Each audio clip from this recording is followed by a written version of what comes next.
This week in East Brunswick, the Opera Theater of New Jersey brought their show to the Civic Center gazebo for a rousing evening of music from Rodgers and Hammerstein. Dolly Vasta was on hand to speak with singers Janet Stewart and Stephen Moselle. Also on today's program, we'll join Special Officer Mike Mansfield for tips on selecting the right puppy for your household. We'll take a trip to the East Brunswick Museum with historian Richard Walling and inspect their current exhibit featuring war relics from the 1700s to Vietnam. This week on Consumer Aware, Adrian Eisner will talk about prize vacations and time-sharing plans that sound better than they look. And we'll finish this week with our Township Council review, all coming up next on This Week in East Brunswick. But first, here's a look at next week's Channel 8 schedule. On Tuesday at 7 p.m., Read Aloud is back with School Board member Al Simon and author Carol Snyder. Then at 7:30, For Art's Sake, a rebroadcast of Dolly Vasta at the High School Spring Arts Fest. Wednesday afternoon, it's Reading Rainbow, Read Aloud, and more stories read by teen Library Corps members Clara Lejonchère and Kathy Yoon. Then Wednesday evening, another look at high school art with Dr. Joseph Sweeney and Spotlight on Education. Then Thursday, we'll be back with more local news at 7 and 8 with This Week in East Brunswick. And now the music of the Opera Theater of New Jersey. I can feel the stars getting blurry when we ride back home in the Surrey, riding slowly home in the Surrey with a fringe on top. I can feel the day getting... Sunday, the Opera Theater of New Jersey entertained a large crowd at the Civic Center with numbers from Carousel, South Pacific, and Oklahoma. Among the 400 attending was Senator Bill Bradley. Before the show, Township Arts Coordinator Dolly Vasta asked singers Stephen Moselle and Janet Stewart how the Opera Theater began. We began in 1977 as a CETA project, and we're one of the success stories of that government funding. And then in 1979, we became a nonprofit corporation, and so have been really on our own since 1979.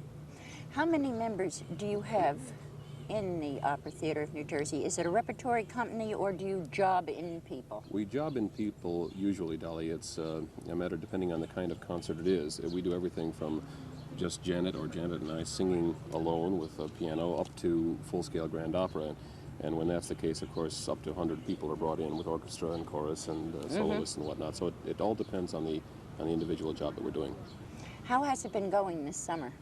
Wonderful. We've done many park concerts, and for the New Jersey State Council on the Arts, and for East Brunswick, and for the City of New Brunswick, and we're going down next week to Toms River for the Ocean County Cultural and Heritage Commission. So we've even been to High Point.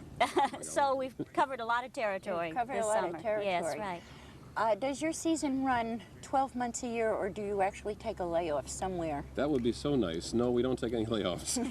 Oh, you mean they're kind of put upon you? Well, I don't remember the last one anyway. Yeah, it's really 12 months a year, because during the school year, of course, Opera Theater is very heavily involved with educational programs in the schools, right. Trying to introduce opera to the young folks, hoping to develop audiences of the future if we can. Also new opera stores. Yes, that's right. One of these that's days, right. look it up there. That's what we're doing this summer also, is teaching at the Summer Arts Institute on the Livingston campus, and that is training the future stars of tomorrow. There's some very talented people down there. That was going to be my next question. Are there a lot of new, is there a lot of new talent coming up? Oh, yeah, all the time. And we're especially very happy to see that a lot of it's coming right from this state, too. I think New Jersey is expanding in wonderful fashion its programs, its cultural programs, and as far as we're concerned, of course, the vocal parts of its cultural programs. And we're seeing more and more fabulous artists coming out of the state. The young people are just coming up. We're using, many of our concerts are totally New Jersey artists now. Like tonight. It's just wonderful. These are all our Tom Kirk, Sandy West, all New Jersey artists. Lillian Kohler at the piano, all New Jersey people, and they're just, as you'll see, just wonderful. They really are marvelous. Tell me something, as to performers, and you've been in the business for a few years, you've paid... A few. We all have. We've paid our dues, so to speak. Well put. Yes. Does it ever scare you, as far as singing in your own career goes to see such talent coming up behind you? Oh, yes. I mean, one looks back and says, oh my goodness, can I, compare to that? And yet experience helps a great deal. You learn to sing under the most trying circumstances, and experience, a seasoned performer is what you're after. A young singer, you are excited about the voice and the talent, and we want to give that person an opportunity.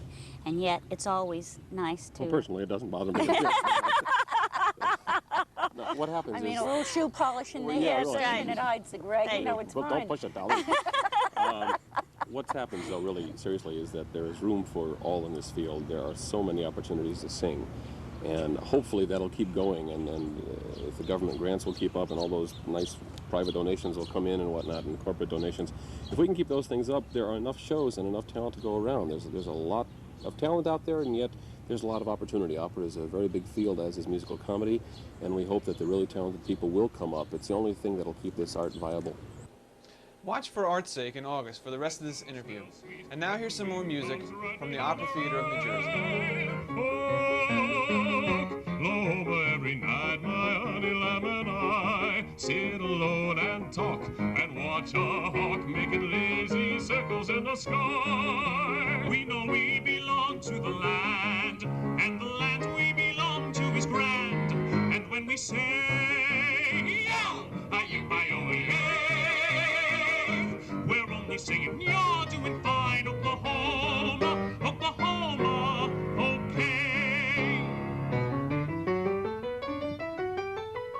Younger than springtime are you, softer than starlight are you, warmer than winds of June are the gentle lips you gave me, gayer than laughter are you, sweeter than music are you, angel and lover, heaven and earth are you to me.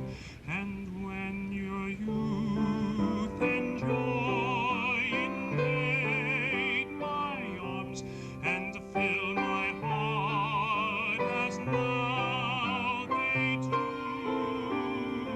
then,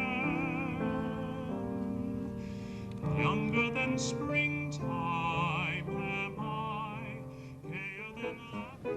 I'm gonna wash that man right out of my hair. I'm gonna wash that man right out of my hair. I'm gonna wash that man right out of my hair and send him on his way. I'm gonna wave that man right out of my arms. I'm gonna wave that man right out of my arms. I'm gonna wave that man right out of my arms and send him on his way. Don't try to patch it up, tear it up, tear it up. Wash him out, dry him out, push him out, fly him out, cancel him and let him go. Yes, sister, I'm gonna wash that man right out of my hair. I'm gonna wash that man right out of my hair. I'm gonna wash that man right out of my hair and send him on his way. If a man don't understand you, if you fly on separate beams, waste no time, make a change, ride that man right off your range, rub him out of the roll call and drum him out of your dreams. Oh, if you laugh at different comics, if you root for different teams, waste no time, weep no more, show him what the door is for, rub him out of the roll call and drum him out of your dreams. Oh,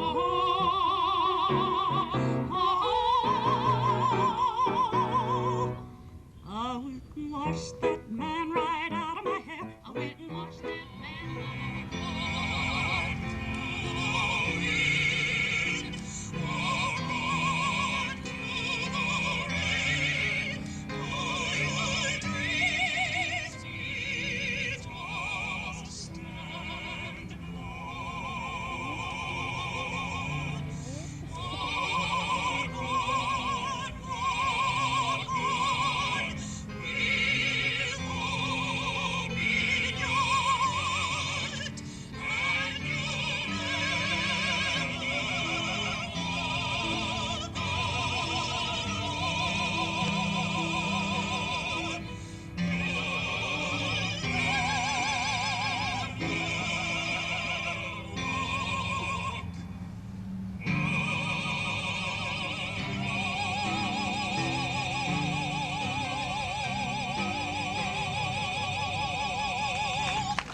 How do you do today? I'm Special Officer Mike Mansfield, East Brunswick Animal Control. I wanted to talk to you a few minutes about choosing the right dog for your home. When you go to choose the right dog, first of all, it's a commitment for the life of the animal, whether lifespan be 7 years or 20 years. It's a commitment that in most cases the mother ends up being stuck with it. All puppies are cute. Every breed of puppy is cute. But when they grow up to be large, floppy-eared dogs that drool, or they can grow up to be aggressive dogs because you chose the wrong breed. It tends to be aggressive and it grows up. You should always go to the library, read on the dogs, read on what they were bred for, and working dogs, what they did. Dachshunds were hunting dogs. Lhasa Apsos are protection dogs for Tibetan monks. German Shepherds, Doberman Pinschers, they're all guard dogs. Irish Setters, Golden Retrievers, Black Labs, they're all retrieving dogs. They all need different types of exercise, different types of discipline, different types of room to run. So when you pick out a dog, make sure he's going to fit your environment and not find out 6 months later that it was a mistake. You're out of the money and the animal is given away and he doesn't understand what he's done wrong. When it comes time for you to purchase the puppy, after you've checked on all the breeds and decided which one you want to know the parents. You would like to see the parents of the puppy you're purchasing. In many cases at the pet shops and puppy mills you cannot do this. I recommend that you do see the parents, at least the mother. You play with them, touch them, see what their disposition is, see how they act towards strangers. This way you'll know that whether the dog, or a better chance of knowing whether the dog is going to be sickly or a biter or whatever.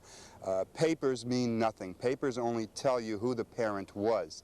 They don't tell you what they look like. They don't tell you whether they were good bred, if they were vicious or had deformed hips. Some of the problems you also want to look for today when you're purchasing some of the purebred dogs would be having the eyes checked in collies, that they tend to go blind at a young age, or when they get older they go blind. It's caused by too much close breeding. You want to make sure that the parents, the bloodline is far apart and they're not inbreeding.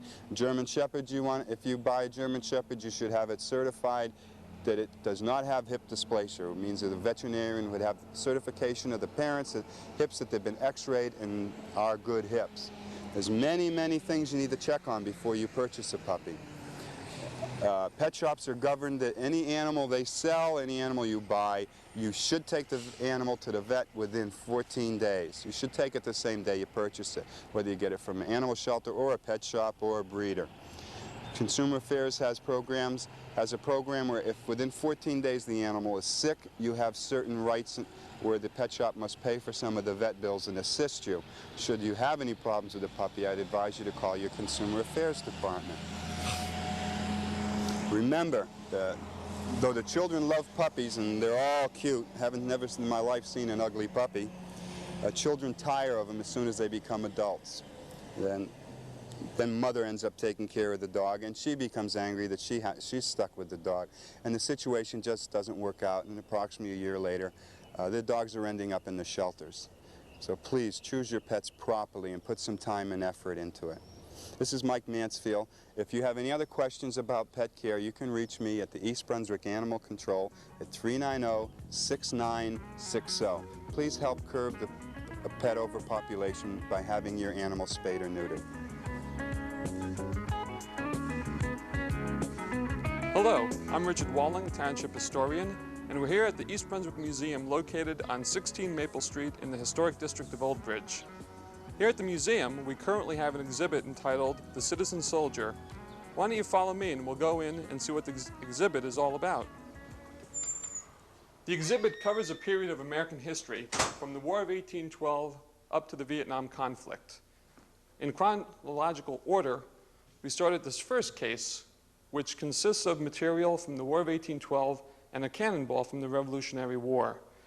The large hat is made out of beaver pelt and an ostrich plume, and was worn by an officer from Cranberry by the name of Charles Carson. These are his epaulets, which officers wore in battle so that the troops could immediately recognize them.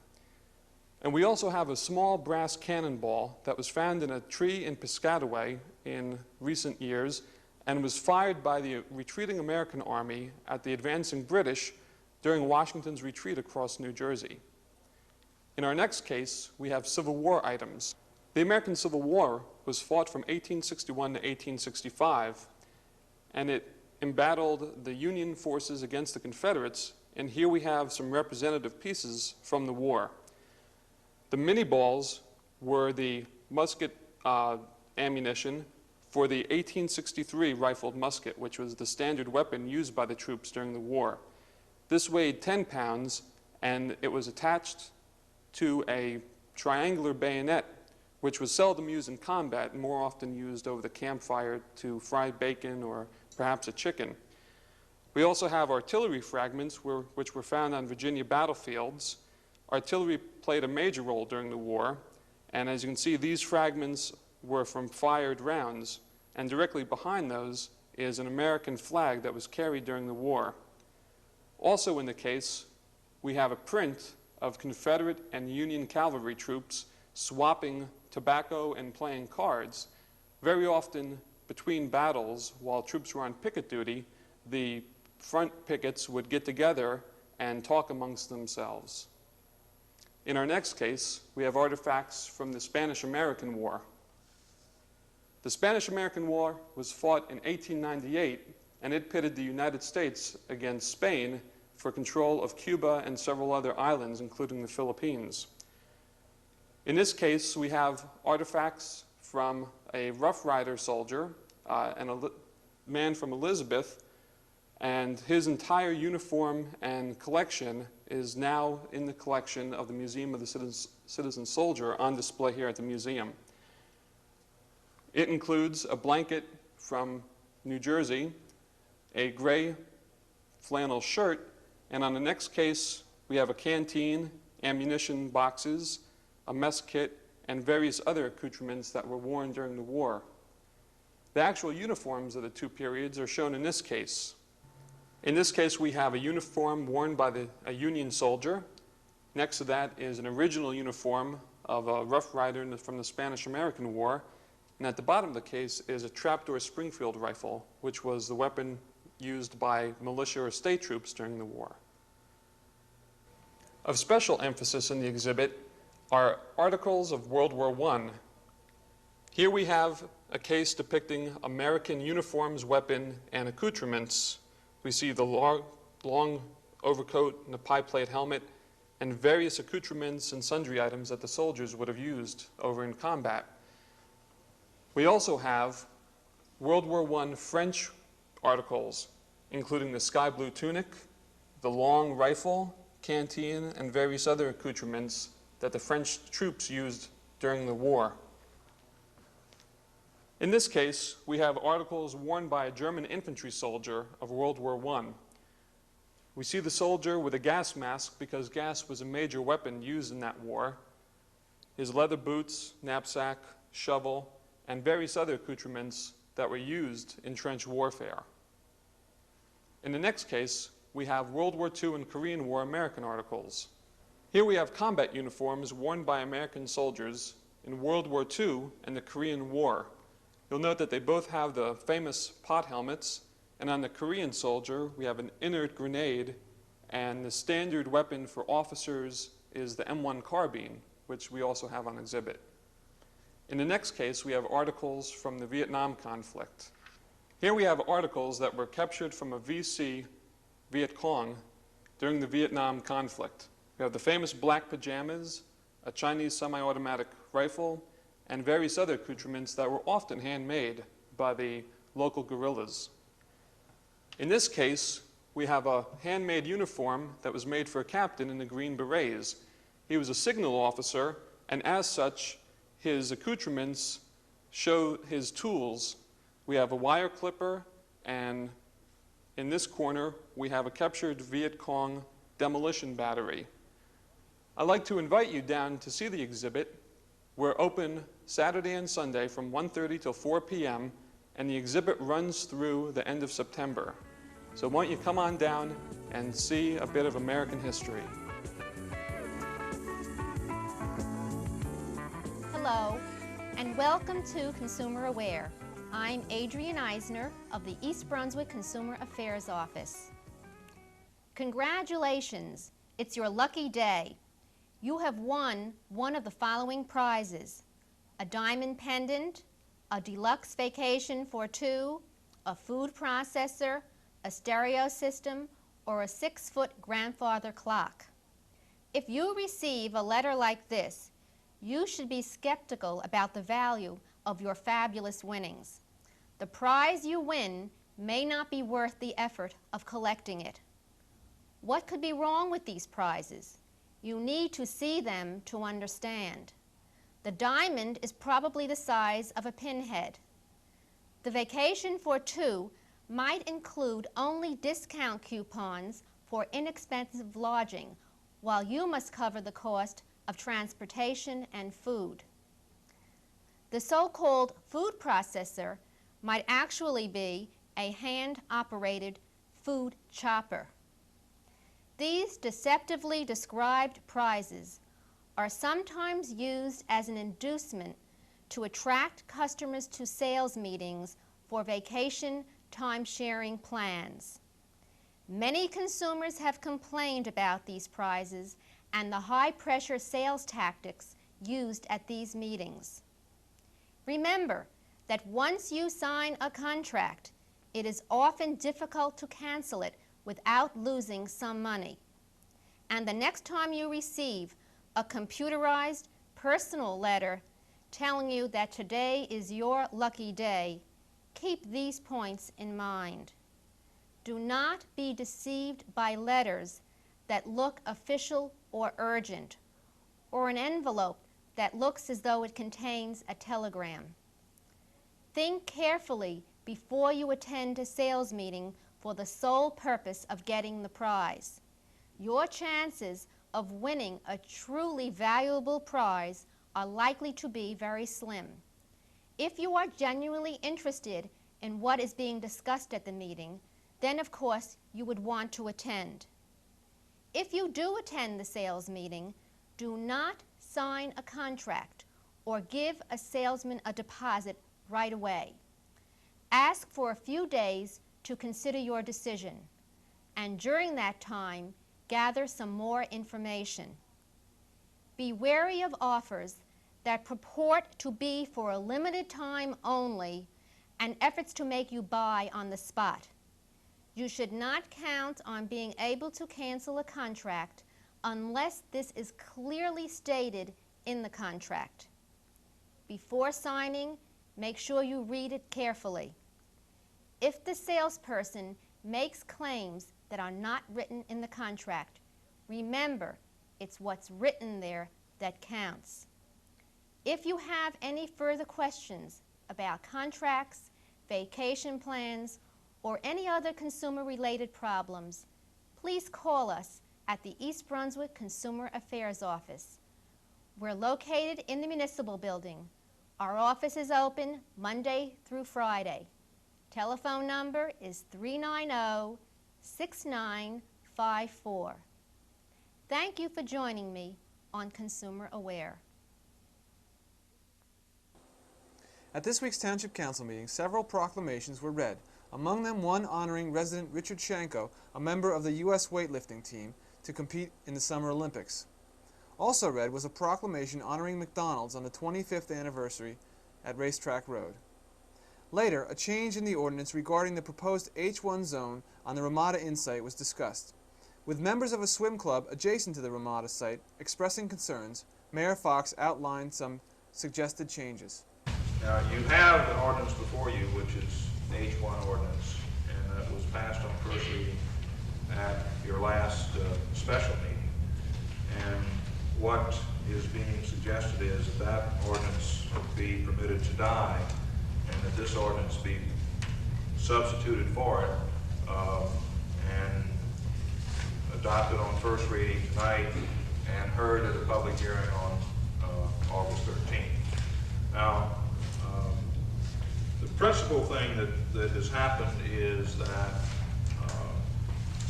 in discussions with the staff and discussions with the major property owner on this track, it became clear that the objectives of the economic health plan could be met at the site without including the swim club property, and that if the ordinance were appropriately amended, you then could withdraw the resolution asking for a blight investigation by the planning board. Finally, during the public portion, newly elected president of the MEA, Municipal Employees Association Local, Paul Sarnak, spoke to the council about township employees' discontent with the 8-month stalemate in their contract negotiations. During the winter, during January, February, and March, we worked long and hard plowing the snow and keeping the roads in the town safe. All the while, we still had no contract. Yet we didn't cause the people of the township to suffer. No, we did our jobs, as we always have. We did them because we care. For some 9 months now, we've been very patient. For some 9 months now, we've been at the bargaining table trying to reach an equitable settlement. For some 9 months now, we have negotiated over some very emotional and difficult areas.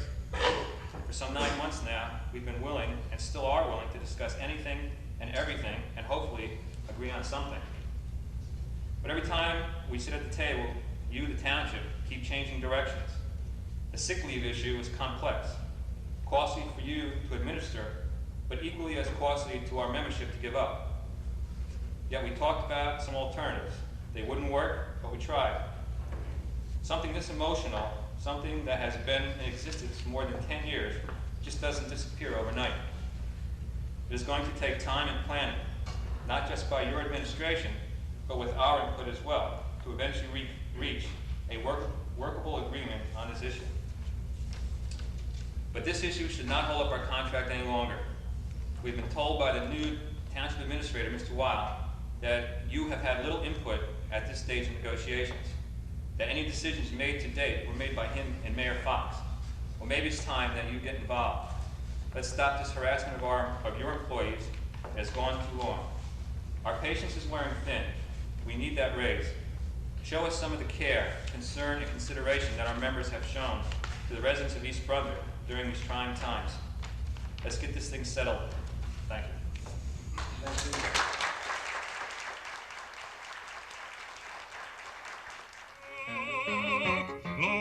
Every night my honey lamb and I sit alone and talk and watch a hawk making lazy circles in the sky. We know we belong to the land, and the land we belong to is grand, and when we say